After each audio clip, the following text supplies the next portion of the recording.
Continuing with cycles for life, we'll be looking at pyramids, chains, and webs. Our agenda, life, a pyramid scheme. We're going to be looking at pyramid members, food pyramid structure, including trophic levels, the food web, and the rule of 10%. So ecological pyramid members. Our members' roles. We have the herbivore, who consume only plants, the carnivore, that consumes only animal life, the omnivore, that consumes both plant and animals, and can be found as a secondary, tertiary, and quaternary consumers. And finally, a detrivore. These are animals that consume decomposing plant and animals. They are not a true decomposer. The ecological food pyramid structure. Our sections vocab include the ecological pyramid, trophic level, food chain, producer, consumer, and decomposer.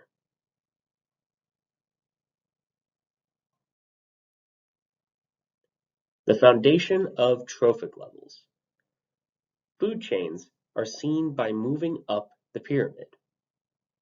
So we start with our base. The producers are mostly plants, lichens, and algae, and use the sun for energy. This makes trophic level 1. Moving up the pyramid, primary consumers are herbivores that eat the producers, create trophic level 2. Now, as we build up, we have our secondary consumers, tertiary consumers, and quaternary consumers. Secondary consumers are animals that mostly eat the primary consumers. Some omnivores can be found here. This creates trophic level 3. Tertiary consumers are animals that eat primary and secondary consumers. This is trophic level 4. And then quaternary consumers eat all other consumers. This makes them trophic level 5. And now the breakdown. Everything, regardless of the level, is at some point going to meet its end by scavengers, animals that eat carrion, dead plant material, or refuse, animal wastes, or decomposers, organisms that break down dead, complex organic material for energy, such as a dead body. Decomposers release basic organic material that are reused by the producers. Moving on, the food web, a network of food chains or feeding relationships. In this food web, we're going to start with the producers, our phytoplankton. Arrows that point away are where that food goes. So our primary consumers will be the zooplankton, herring, and baleen whale. All three of these consume phytoplankton. Our secondary consumers. Now remember, sometimes primary consumers can be secondary consumers too. Our zooplankton is our basics here. And along with our herring and baleen whales, these are also secondary consumers. But why is that if they're getting consumed by orcas? Well, remember, they were part of the primary consumers, but they also eat the zooplankton or herring. Our tertiary consumers include our penguin, leopard seal, and orca. The penguin is also eaten by the leopard seal and the orca. The penguin is a tertiary consumer because it does consume the herring. Our quaternary consumers, which is the leopard seal and the orca. The reason the leopard seal is included here is because it does eat the penguin. However, it is not the top predator because the orca does eat the leopard seal. Meaning we have our fifth level, which is our orca. This is rather rare in most environments. Now going to our pyramid here, we started off with our producers, our phytoplankton, the primary consumers being the whale, the zooplankton, and herring, the secondary consumers, including the whale, seal, penguin, orca, and herring. This is kind of the end of where we have the whale and the herring. Now we move on to our tertiary consumer of the orca, penguin, and seal, the quaternary consumers of the seal and orca because they consume the penguin, and then finally the quinary consumer, the fifth level, or in this case the sixth level, trophic level, is the orca. A rule of 10%. Yes, we are going to be doing math. The rule of 10%. Only 10% of the mass or energy from any level can be used to support the level above it. But what does this mean?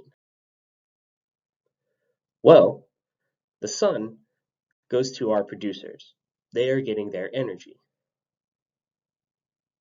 During the process of eating or cellular respiration, there is heat loss. So there is some of the energy gone. And then our decomposers and scavengers, when an organism dies, all of that energy they had is removed and placed back down to the producers. So how do we use it going up the pyramid?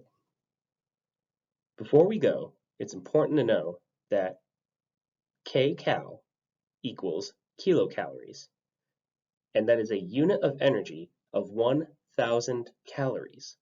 These are the same kind of calories we get from food.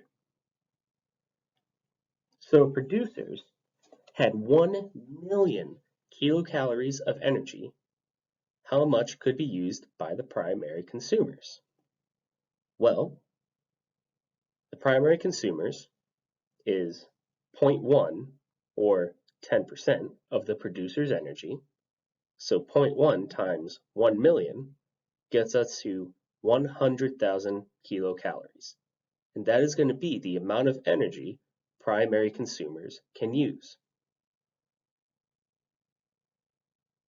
Remember, when you're going up the pyramid, you are dividing by 10 or multiplying by 0.1.